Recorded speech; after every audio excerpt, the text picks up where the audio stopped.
ನಮಸ್ಕಾರ ಮಿತ್ರರೇ, ಇವತ್ತೊಂದು ಸಣ್ಣ ಗುಜ್ಜೆ ಸಿಕ್ಕಿದೆ. ಅಂದರೆ ಟೆಂಡರ್ ಜಾಕ್ ಫ್ರೂಟ್. ಅದರಿಂದ ಒಂದು ರುಚಿಕರವಾದ ಕಬಾಬನ್ನು ಮಾಡೋಣ. ಬಹಳ ಸಿಂಪಲಾಗಿ ಮಾಡುವಂಥದ್ದು. ಇದನ್ನು ಬೇಯಿಸಿ ನಾವು ಬೇಕಿದ್ದರೆ ಪಕೋಡದ ಟೈಪ್ನಲ್ಲಿ ಸಹ ಮಾಡ್ಬೋದು. ಆದರೆ ಇವತ್ತು ನಾನು ಕಬಾಬ್ ಟೈಪಲ್ಲಿ ಮಾಡಿ ತೋರಿಸ್ತೇನೆ. ಅದೇ ಬ್ಯಾಟರ್ನಿಂದ ನೀವು ಅದನ್ನು ಪಕೋಡವಾಗಿಯೂ ಮಾಡ್ಬೋದು. ಹಾಗಾದರೆ ಹೇಗೆ ಮಾಡುವುದು ಮತ್ತು ಏನೆಲ್ಲ ಸಾಮಗ್ರಿಗಳು ಬೇಕೆಂದು ನೋಡೋಣ ಅಲ್ಲವೇ ಮಿತ್ರರೇ? ಜಾಕ್ ಫ್ರೂಟ್ನಿಂದ ಮಾಡುವಂತಹ ಕಬಾಬು ಅಂದರೆ ಎಳೆಯ ಹಲಸಿನ ಕಾಯಿಂದ ಮಾಡುವಂತಹ ಕಬಾಬು. ಇಲ್ಲಿ ನೋಡಿ, ಸಣ್ಣ ಸಣ್ಣದಾಗಿ ನಾನು ಈ ಹಲಸಿನ ಕಾಯಿಯನ್ನು ಕಟ್ ಮಾಡಿಟ್ಟುಕೊಂಡಿದ್ದೇನೆ. ನಿಮಗೆ ಎಷ್ಟು ಹದದಲ್ಲಿ ಬೇಕೋ ಅಷ್ಟು ದೊಡ್ಡದು, ಸ್ವಲ್ಪ ಎಳೆಯದಾಗಿರಬೇಕು, ಬೆಳೆದಿರಬಾರ್ದು. ನೋಡಿ, ಇಷ್ಟು ದೊಡ್ಡದಾಗಿ ನಾನು ಕಟ್ ಮಾಡಿಟ್ಟುಕೊಂಡಿದ್ದೇನೆ. ಈಗ ಒಂದು 5 ರಿಂದ 6 ಸ್ಪೂನಿನಷ್ಟು ನಮಗೆ ಕಾರ್ನ್ ಫ್ಲೋರ್,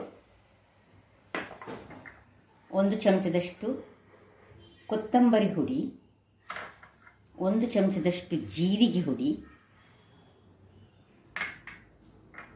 2.5 ಚಮಚದಷ್ಟು ಮೆಣಸಿನ ಹುಡಿ, ಇದು ಸ್ವಲ್ಪ ಹೆಚ್ಚು ಬೇಕು, ಮತ್ತು 1 ಚಮಚದಷ್ಟು ಜಿಂಜರ್ ಗಾರ್ಲಿಕ್ ಪೇಸ್ಟ್,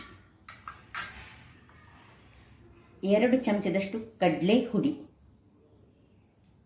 ಮತ್ತು ಸ್ವಲ್ಪ ಕೊತ್ತಂಬರಿ ಸೊಪ್ಪು, ಅದು ಗಾರ್ನಿಷ್ ಮಾಡಲಿಕ್ಕೆ ಕೊತ್ತಂಬರಿ ಸೊಪ್ಪು, ಮತ್ತು ಸ್ವಲ್ಪ ಕರಿಬೇವಿನ ಸೊಪ್ಪು, ಹಾಗೂ ಸ್ವಲ್ಪ ಚಿಟಿಕೆಯಷ್ಟು ಹಳದಿ ಹುಡಿ ಬೇಕು ನಮಗೆ.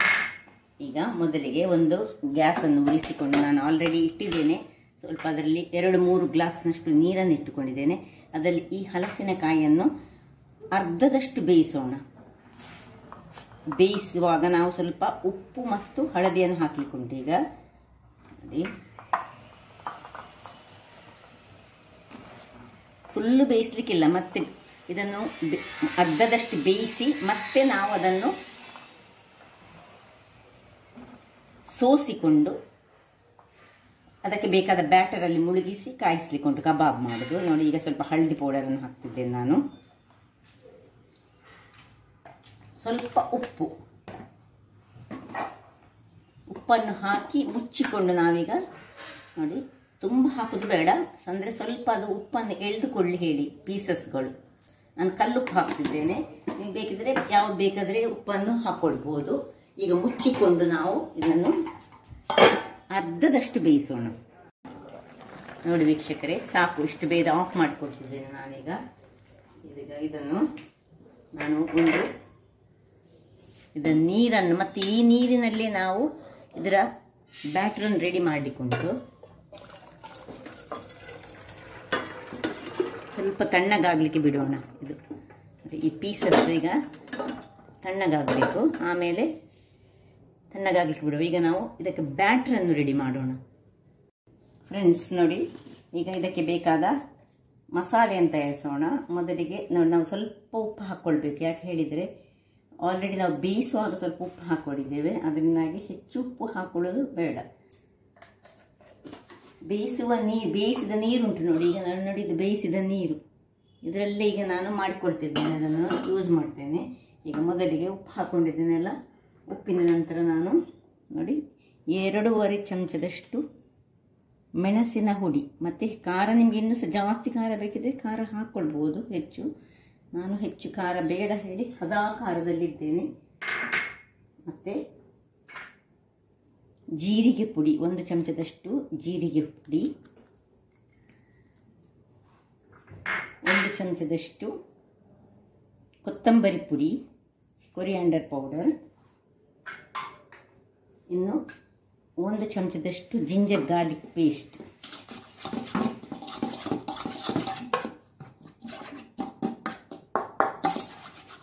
ಉಪ್ಪು, ಮೆಣಸು, ಕೊತ್ತಂಬರಿ ಪುಡಿ ಎಲ್ಲ ಒಮ್ಮೆ ಜಿಂಜರ್ ಗಾರ್ಲಿಕ್ ಪೇಸ್ಟನ್ನು ಎಲ್ಲ ಮಿಕ್ಸ್ ಮಾಡುವ. ನಿಮಗೆ ಬೇಕಿದ್ರೆ ಹಿಂಗನ್ನು ಸಹ ನಾವು ಯೂಸ್ ಮಾಡ್ಬೋದು. ನೋಡಿ, ಈಗ 2 ಚಮಚದಷ್ಟು ಕಡಲೆ ಹುಡಿ,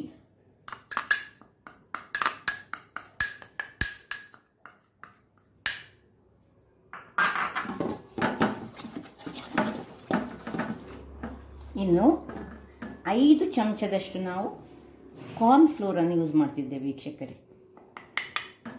ಇದು ಒಳ್ಳೆ ಬೈಂಡಿಂಗನ್ನು ಕೊಡ್ತದೆ, ಅದರಿಂದಾಗಿ ಕಾರ್ನ್ ಫ್ಲೋರನ್ನು ನಾನು ಇಲ್ಲಿ ಯೂಸ್ ಮಾಡ್ತಿದ್ದೇನೆ.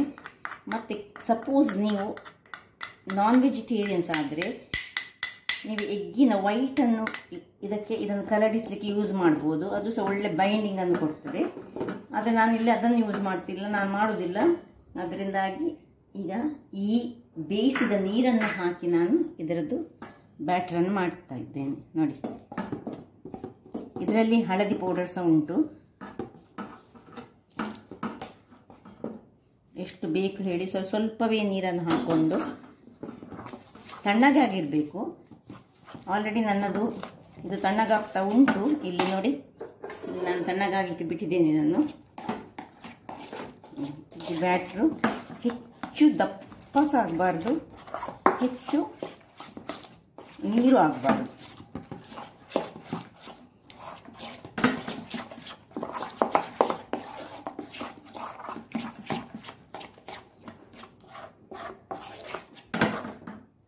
ಇದಕ್ಕೆ ಬೇಕಿದ್ರೆ ಅಮ್ಚೂರ್ ಪೌಡರ್ ಸ್ವಲ್ಪ ಹಾಕ್ಕೊಳ್ಬೋದು, ಇಲ್ಲದಿದ್ದರೆ ಈಗ ನಿಮಗೆ ಬೇಕಿದ್ರೆ ಸ್ವಲ್ಪ ಲಿಂಬೆ ರಸವನ್ನು ನಾವು ಹಿಂಡಿಕೊಳ್ಬೋದು ಇದಕ್ಕೆ.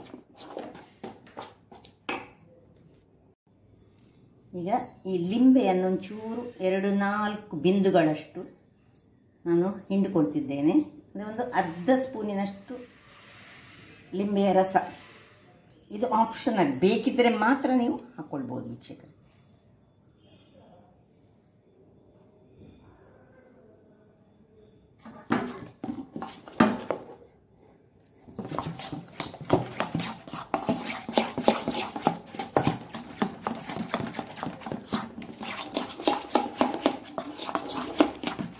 ಬ್ಯಾಟರ್ ರೆಡಿ ಆಯಿತು. ಈಗ ಇದನ್ನು ನಾವು ಇದಕ್ಕೆ ಸ್ವಲ್ಪ ಇದು ಕರಿಬೇವಿನ ಸೊಪ್ಪನ್ನು ನಾವು ಕೈಯಲ್ಲೇ ಸ್ವಲ್ಪ ಸ್ವಲ್ಪ ಕ್ರಷ್ ಮಾಡಿಕೊಂಡು ಸಣ್ಣದಾಗಿ ಅಥವಾ ಸಣ್ಣದಾಗಿ ಹೆಚ್ಚಿಟ್ಟದ್ದು ಸಹ ಆಗ್ತದೆ, ಹಾಕ್ಕೊಳ್ಳೋಣ. ಈಗ ಇದರಲ್ಲಿರುವ ಇದನ್ನು ಒಂದೊಂದು ಇದಕ್ಕೆ ಹಾಕಿ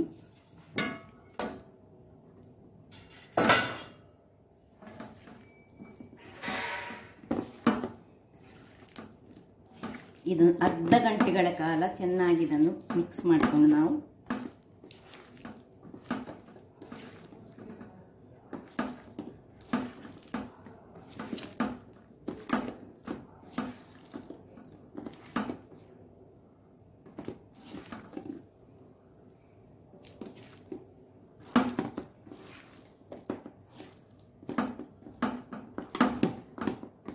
ಇದನ್ನು ಅರ್ಧ ಗಂಟೆಗಳ ನಂತರ ನಾವು ಇದನ್ನು ಕಾಯಿಸೋಣ.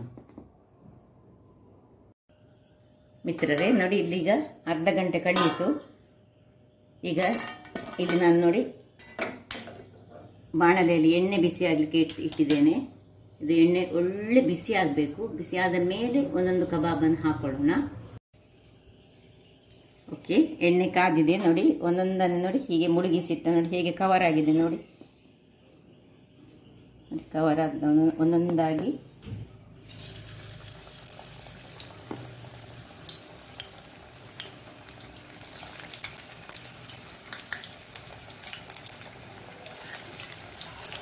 ಎಷ್ಟು ಬೇಕು ಅಷ್ಟನ್ನು, ಅಂದರೆ ನಮ್ಮ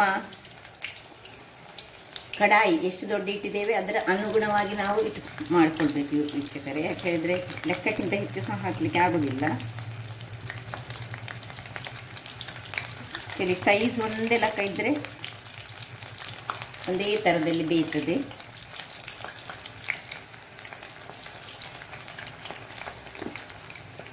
ನಾನೊಂದು 10-12 ಹಾಕ್ಕೊಳ್ತಿದ್ದೇನೆ. ಯಾಕಂದರೆ ನನ್ನದು ಈ ಕಡಾಯಿ ಕಾಯಿಸುವಂಥ ಸ್ವಲ್ಪ ಸಣ್ಣದು.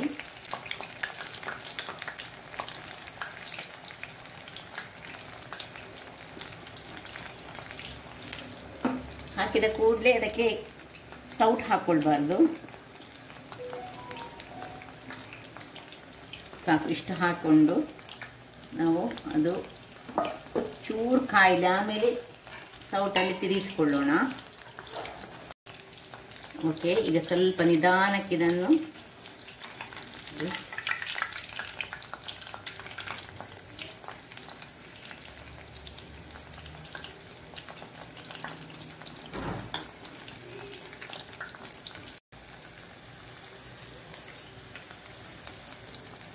ನೋಡಿ ವೀಕ್ಷಕರೇ, ಕಾಯ್ತಾ ಉಂಟು ನೋಡಿ. ಇದು ಬೇಗ ಕಾಯ್ತದೆ, ಯಾಕೆ ಹೇಳಿದರೆ ಆಲ್ರೆಡಿ ನಾವು ಬೇಯಿಸಿದಂಥದ್ದು.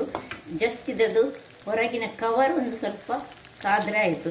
ನಾನು ಸಹ ಕವರನ್ನು ಸಹ ತುಂಬ ದಪ್ಪ ಮಾಡಲಿಲ್ಲ. ಬೇಕಿದ್ರೆ ನೀವು ದಪ್ಪ ಮಾಡಿಕೊಂಡು ಅದನ್ನು ಫುಲ್ಲು ಕವರ್ ಆಗುವಾಗೆ ಸಹ ಮಾಡ್ಬೋದು.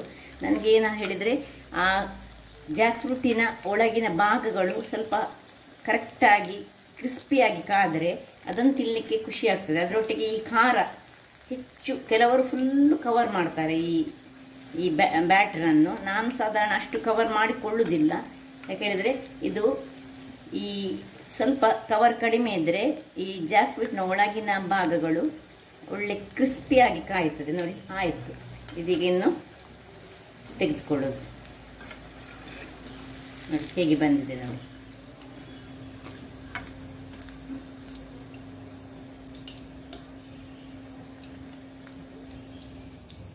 ಒಂದು ಮಾತ್ರ ಎಣ್ಣೆ ಯಾವಾಗಲೂ ಬಿಸಿ ಎಣ್ಣೆಗೆ ಹಾಕಬೇಕು ನಾವು. ಎಣ್ಣೆ ಬಿಸಿ ಬಿಸಿಯಾಗಿರಬೇಕು.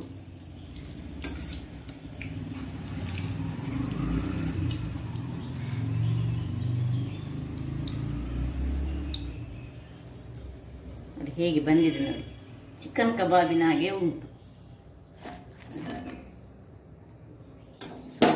ಇನ್ನೊಂದು ಎರಡನ್ನು ಹಾಗೆ ನೋಡಿ ಹೀಗೆ ತೆಗೆದು ನೋಡಿ. ಕವರಿಂಗ್ ಇಷ್ಟಿದ್ರೆ ಸಾಕಾಗ್ತದೆ ನೋಡಿ.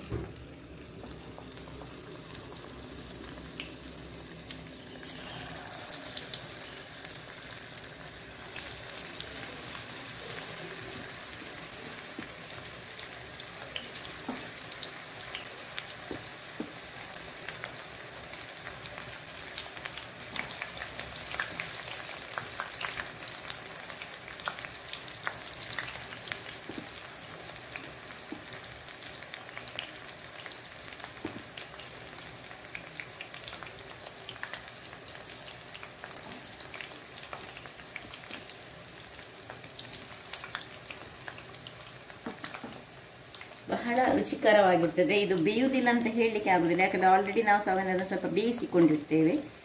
ಸೊ ಈ ಜಾಕ್ ಫ್ರೂಟ್ ಯಾವಾಗಲೂ ಬೇಗ ಬೇಯುವಂಥದ್ದೇ. ಅದು ಎರಡನೇದು ಆಗ್ತಾ ಇರಲಿ. ನೋಡಿ ವೀಕ್ಷಕರೇ, ಎರಡನೇ ಸೆಟ್ ಸಹ ರೆಡಿಯಾಗಿದೆ. ಈಗ ಅದನ್ನು ತೆಗೆದುಕೊಳ್ಳೋಣ.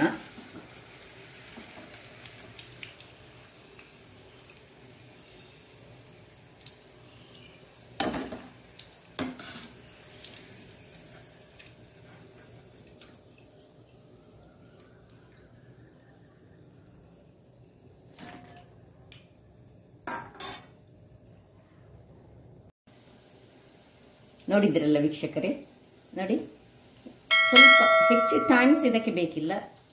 ಬಹಳ ಕಡಿಮೆ ಟೈಮ್ನಲ್ಲಿ ನಾವು ಒಂದು ರುಚಿಕರವಾದ ಹಲಸಿನಕಾಯಿಯ ಕಬಾಬನ್ನು ಮನೆಯಲ್ಲೇ ಮಾಡ್ಬೋದು. ಯಾವುದೇ ಆರ್ಟಿಫಿಷಿಯಲ್ ಕಲರ್ ಏನಿಲ್ಲ ನೋಡಿ. ಇದಕ್ಕೆ ನಾನು ಖಾಲಿ ಮೆಣಸಿನ ಪುಡಿಯನ್ನು ಹಾಕೊಂಡದ್ದು.